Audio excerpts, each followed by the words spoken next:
You're listening to a Frequency Podcast Network production. Hey there, my name is Joe Fish, and I'm a producer at The Big Story, and welcome to our second ever listener feedback episode where we go through some of the emails and voicemails that we've gotten from listeners of the show. I'm sitting here with, of course, Jordan Heath Rawlings. Hello, Jordan. Hello. Okay, so where I think we should start is an episode we did recently with the legendary Canadian broadcaster Peter Mansbridge. That was fun having Peter in the studio. I was a little starstruck. Interesting note, actually, when I was a kid, I was able to take a tour of the CBC and sit in his chair when I was 8 years old. You should have told them that. I know I should have told him that. I got cold feet. Also, Peter Mansbridge showed up, and God bless Peter, rocking the OVO hoodie, which at his age managed to be decisively cooler than me and Joe without much effort. That's true. And he was wearing Air Force Ones. It was not the outfit I expected, but he looked really good. If you spend your entire career in a suit and tie, once you finally walk off the set and start a podcast, you better believe you're going to wear kicks and a hoodie. Yeah. Okay, fair enough. Yeah, so we got, the conversation was just generally about getting Peter's opinion on what's happened to trust in mainstream media in Canada over the last little while. And, you know, as someone who was kind of sort of like the voice of Canadian news, I think, for quite a long time, it was kind of interesting to get his take. We did get feedback, though. I will read one letter that I thought was good. So this piece of feedback came to us from Matt, and it's as follows. I was interested to hear the conversation, but from this journalist who joined this profession as the second one after the Navy in my late 30s, I think the analysis slightly missed the mark. Very short version, I think Mansbridge is right. It's about trust in individuals. But I think that trust was earned in the past because news organizations were the only place to find out what happened. Now we can find out what online. And my readers, especially younger ones, come to me to find out the why. In my opinion, it is extremely hard to cover the how in a way that is unbiasedly objective and also fulsomely explain the why. To me, that disconnect is at the root of the loss of trust. Take the financial stat Jordan threw out. Headlines say economy is great, but my life is shit. Why would I trust the paper that implies my life should be amazing because the economy is? It is also, in my opinion, why The Big Story is journalism. It's a show about the why. Cheers. That's nice of him to say that we're journalism. Yeah. I made it a point to say to Peter that I don't think we're journalism, but a lot of these letters changed my mind. I don't say I'm a journalist, for the record. I tell people I work in journalism. I see us as being a platform for journalists. So you're trying to thread the needle. Sort of, yeah. Here's what I'll say about what Matt had to say, and I largely agree with it. I was talking to a young intern this past week about getting into journalism, which is always a depressing subject to chat with youngsters about these days. But we talked about the new generation of journalists and how they deal with bias. And I agree with her, and I think I've always tried to do this on the show, is that where today's journalists will fall flat is by pretending they don't have biases or trying to hide it. Because in Peter's day or in days before that, all people knew of you was what they heard from you on TV or heard from you on the radio or what you wrote in print. That's not true anymore, right? Anybody who likes The Big Story can go on Twitter and find my page and pull up a lot of opinions. So they'll know when I'm full of shit and I'm trying to pretend that I'm totally neutral in a space where I obviously have clear feelings. So my biggest takeaway from the interview with Peter is that being transparent and objective with your audience requires a different approach these days because you have to let them know where you're coming from because they're going to find out anyway. And if you try to hide it, they won't believe you. And Peter never had to do that. And I think that is the fundamental dichotomy between the two eras of journalism. That's my spiel on the topic. Right. The point he made was that he thought that news organizations should tell their journalists to stay, I don't know if he said stay off Twitter, but to limit what they're allowed to express on Twitter, which is a contentious one, I think. I don't think you can do that these days. Yeah. I just don't. Maybe you could do it in an industry that was healthier and paid a lot more and it would be worth it for them to stay off Twitter. But like half the fun of being a journalist these days is being able to be in the public eye and have opinions and have your voice heard. And it's frankly not worth it economically or stress-wise otherwise. Mm-hmm. I hear that. Yeah, I mean, this is a debate that was playing out when I was in school. I think I see both sides of it. I think like the new school, I think rightly concludes nobody is objective. So we need to be honest about our biases. And that honesty will kind of like counterbalance our objective. Like it's what you said, transparency. I do think, though, that there is value in the pursuit. In other words, like there's things in our world and society that we know are impossible, like, you know, achieving perfect justness in our justice system or perfect equity in our society, and yet we strive for them anyway. So I think some people would be of the opinion, why not objectivity too? We know it's impossible, but why not strive for it anyhow? I see that. I see the validity in that argument too. I think it's like everything where you land is somewhere on that spectrum. And I think if you can justify it to yourself and if you do your job with integrity, it doesn't really matter. You just tried to both sides that issue, which is another sin in new school journalism. Yes, I guess it is. But that's okay. I'll transgress. And if you really disagree with me, write in and tell us why. We'll read it on the next episode. All right, let's move away from this inside baseball discussion of objectivity in journalism. Yeah, now we're doing a feedback episode about objectivity in journalism, which is about as like my nose is touching my navel.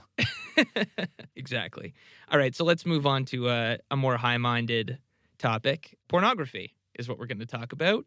We did an episode about a new bill that aims to restrict access to pornography in Canada. It'll age restrict pornography so that people under the age of 18 theoretically would not be able to access porn on the internet. Theoretically. And it would be incumbent, I think, on big porn platforms, ergo Pornhub, to put in place checks and balances to make sure that they wouldn't be able to access their site. Children, that is. A journalism update here. In the weeks since this episode ran, I don't know if you saw, Joe, but they tried to do this exact thing in Texas, and Pornhub checked out. Oh, really? Yeah. They jumped ship. Pulled right out of Texas, yeah. Okay, interesting. So maybe that's a harbinger of things to come in this country. We'll see. I just wanted to read a funny response that we got to this one. Yeah, this is good. This is the only reason we're really talking about porn, because kids are always going to find porn no matter how you hide it. But my guy here is great. Okay. Hello, the Big Story Podcast. Pierre Poilievre seems likely to be our next prime minister.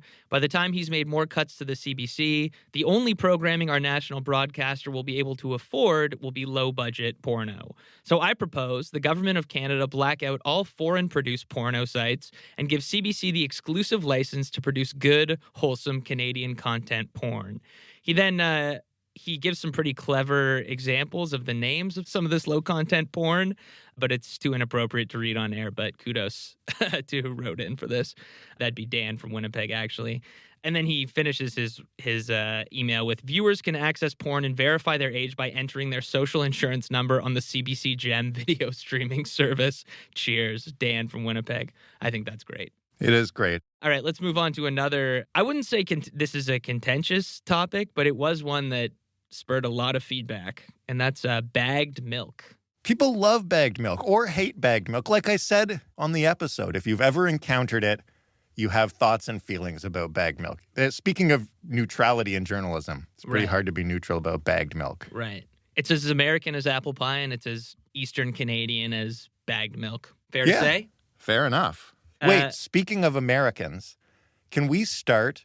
Because when I did this interview, I asked our guest to describe it, basically meaning to Canadians from the West Coast who have never encountered it. And I also said in the odd American who may be listening. And we got an email from an odd American. Yep, that's true. All right, so this comes to us from said odd American. This is Burton, who said, after a couple of years of listening, it was nice to get a shout out at the start of the March 22nd episode when you welcomed the, quote, odd American who listens. And I am odd, or at least I thought I was until I learned about bagged milk this morning.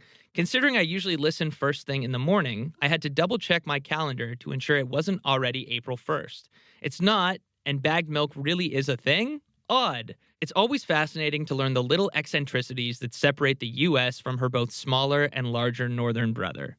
But it got me thinking, what would be a good example of the inverse? Some oddly American quirk that most Canadians aren't aware of. Fascism. Very good. Our first and last odd American listener. Sorry. Yeah, I don't know. What do you think, Jordan, of this? What do you make of this outpouring of feedback we got to this bagged milk episode? Most of it positive, by the way. Most of it pro-bagged milk. Yeah. What do you think of bagged milk? I'm very pro-bagged milk. Yeah? I grew up with bagged milk. I think I said this in the episode. I grew up in a house with 2 brothers, so we went through an awful lot of milk, and it's just cheaper. And I went away from it when I was a childless adult or when we were a childless couple because you just didn't drink enough milk. It was just for coffee. But now that I have a kid again who goes through cereal like crazy, bagged milk is so cheap compared to buying it by the carton, like ridiculously cheap compared to the other ways of delivering it. So it's like, we all know I host a finance podcast now. This is affordable milk in this economy? Yeah.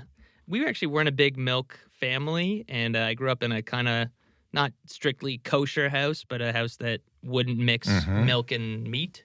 So when we ate meat, which was often, we wouldn't have milk, which I think kind of limited our intake. Right. Which is why I've got these brittle bones as a 30-year-old, I think. You're going to have osteoporosis with not enough bagged milk in your life. Yeah, it's possible. And I do want to shout out, I'm not going to play the voicemail, but there was a listener who left us a voicemail where she pointed out that bagged milk is it's useful because now that plastic bags are disappearing from grocery stores, she uses these bags to clean up cat litter. It's fair enough. I mean, you can still purchase bags. Yeah. But this is economical. We're talking about economy. Look at that.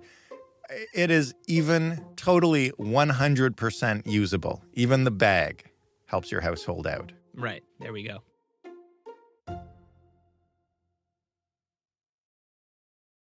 We talked to Cory Doctorow, who is an expert on basically everything tech-related and yet had still been successfully scammed. And the whole point of the episode was to explain how it happened and to drive home to anyone listening that doesn't really matter how much of a tech expert you think you are. Anybody can get scammed. And so this is an email that we got following that episode from Donald. So today I got a text saying that my parcel, which I knew was out for delivery, could not be delivered because of wrong address. I corrected the address on a Canada Post seeming site and then got a page telling me I needed to pay $1.47 for the change. I input my credit card info. Right after that, I started to wonder if the delivery was Can Post. That's not what Home Depot typically uses. So I locked my card and called the delivery company. Yep, not Canada Post, and they told me the text request was a scam. The scammers managed to charge $2 to me, a prelude. Anyway, in the back of my mind was your great episode on how anyone can be scammed if the timing is right. That was exactly the case here. I needed the parcel to be delivered in the morning, and I knew it was out for delivery. I'm sure your episode made me more vigilant. But I wonder, did the scammers know the parcel was out? How? I love the podcast. Listen to almost every episode. Thanks. And by the way, just off the bat, I think what happened to Donald is more likely it's what Cory was talking about, that this was just a mass scamming operation and they happened to get Donald as a parcel was out. And I mean, we all have parcels out all the time. So, yeah. I mean, the odds are good. I've received that text message a million times while I had parcels out. So. Yeah, this is definitely a result of just scammers taking advantage of the circumstances we find ourselves in. But the reason I read this and not Joe is because not just Donald, but our lead producer almost fell for a scam, or did you fall for the scam? You did. Tell the story. How did you fall for the scam? It's extremely embarrassing. It was a Saturday morning. My girlfriend had to wake up early and go to work, and I woke up early and I was a little drowsy, and I was just kind of scrolling on Instagram on my phone as I do when I wake up. And I got an ad, and it's like, in retrospect, the stupidest, most transparent scam. It was like a guy walking through a warehouse with all of these like fancy designer clothes, all brands that I love, going like, yo, I can't believe these deals. These deals are crazy. He said something like that. He's like, in that kind of accent? Yes. He's like, these deals are insane. I can't believe it. Like that kind of thing. And I was like, oh my God. So and it was for a company that I've bought clothes from before. Okay. That's what was so insidious about it. It was for this company, Zoomies, which I think is a West Coast, maybe even it's American. Or but it looked like it was a legit company. It is a legit company. They were using the Zoomies branding I clicked the thing. It brought me to a page that looked exactly like the Zoomies, like regular shopping experience. It's just had all of these clothes and it was like, it would be like a pair of shoes for $40 that would normally be like 150. Okay. And like jeans that would normally be $80, 25. Stuff like that. So Right. I actually agonized because there was so much. There was like 100 pages on this thing. I was like, oh my God, warehouse sale for Zoomies? Crazy. I agonized for probably an hour and a half putting together like my whole Sick cart. wardrobe Exactly. update. I thought it was the best. I got these Nike high top dunks. I was like, this is the most major score ever. Oh, man. I don't know. And then it came time to put in my credit card, and I did. I put in my credit card and I hit, and then the screen just kept loading and loading and loading. Ooh. And while it was loading, I had this moment of clarity where I was like, wait a minute, is any of this even possible? Is any of I this was like, real? these Nike dunks for $25 when they'd normally be like $250 or $300. And then I looked at the name of the URL for the place where I input my card, and it was like paymentsonline.com. Oh, and I boy. was like, oh no. And I realized I'd been scammed. And I closed the page immediately, and I called my bank immediately and canceled my credit card. And luckily, no charges had gone through. But it goes to show, like, I'm not like the most tech savvy person, but I'm aware of scams. We've done all these episodes about scams. I'm primed to see them, and I got taken in. It just has to catch you at the right time, like hungover in bed Hungover on a Saturday morning looking before for you've had cheap coffee. clothes. Exactly. And also, I'm a deal, like I would say, like a thrift addict. So when I see good deals on clothes, it's like my favorite thing. So they got me. There you go, though. But the good lesson from that is, like, honestly, and it's a very practical lesson, check the URL. Always check the URL when you're putting in anything. Because I've had the same scam that Donald got, which is like, your package, sometimes you need to pay duty fees if you're ordering something internationally, and they will text you. And, like, just check the website it takes you to if you click those things in the first place. Yeah. And I would say on Instagram, when you get, even if it's a recognizable brand, don't follow the link from Instagram. Right. Leave Instagram and then try and find it through your browser. Yeah, go to zoomies.com or whatever. That's how I figured it out, I went to zoomies.com and there was no warehouse sale. I couldn't get there through Zoomies, and I was like, I've been had. They got me. You got had. What do you call it? I'm like a mark? What a am I? mark. You're a mark. You're a sucker. A sucker, a patsy. A patsy is a good one. Patsy. That's what I am. So, cautionary tale. We have, I think, before we go, one voicemail to leave you with. Yeah. This is a listener who was responding to our episode about the perilous future of festivals in this country at the moment, and not just festivals, but the entire arts scene. And it's a really detailed response. We wanted to leave it till last because we wanted to play the voicemail because she's clearly thought about this a lot and works in the space. So we will just do that. Hi, Jordan. Big fan, avid listener, calling from Montreal. Thanks for covering the news about Just for Laughs. I want to add a little nuance to what your guest said, as the difficulty that Just for Laughs and other festivals are facing is indicative of a much larger issue within the arts and culture sector of Canada.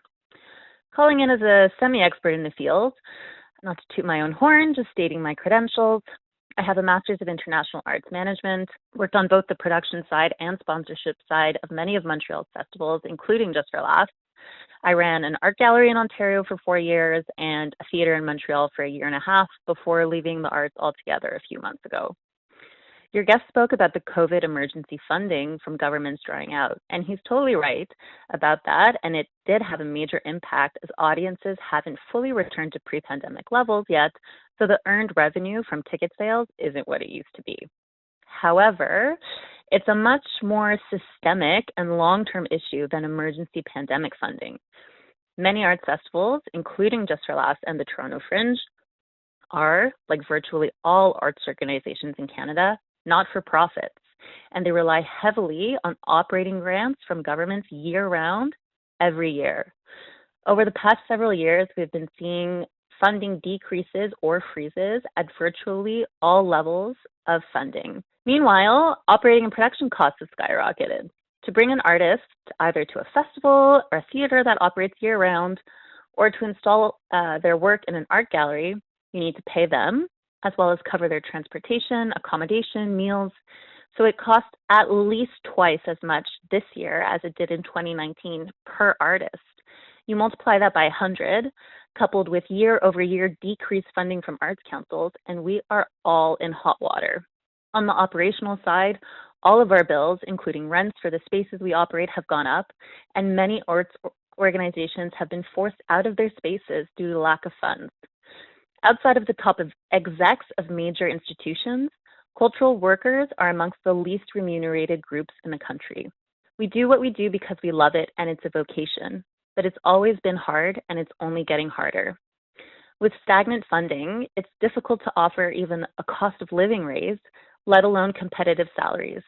The festivals have more visibility, and rightfully so, given the importance in our collective psyche, larger magnitude, and tourism dollars.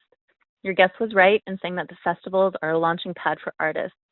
But before they even get there, before they even get to the Fringe or the new faces at Just for Laughs, they cut their teeth in their local theaters, in playwriting labs, and in artist-run centers.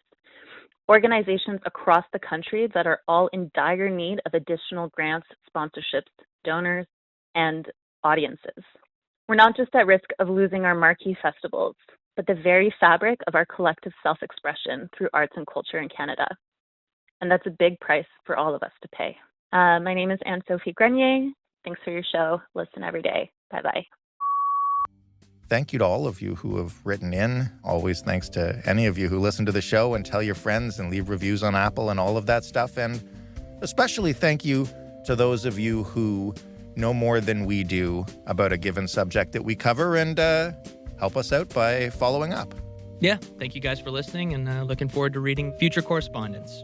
That's all for us. Hope you guys enjoyed this episode, and if you didn't, let us know.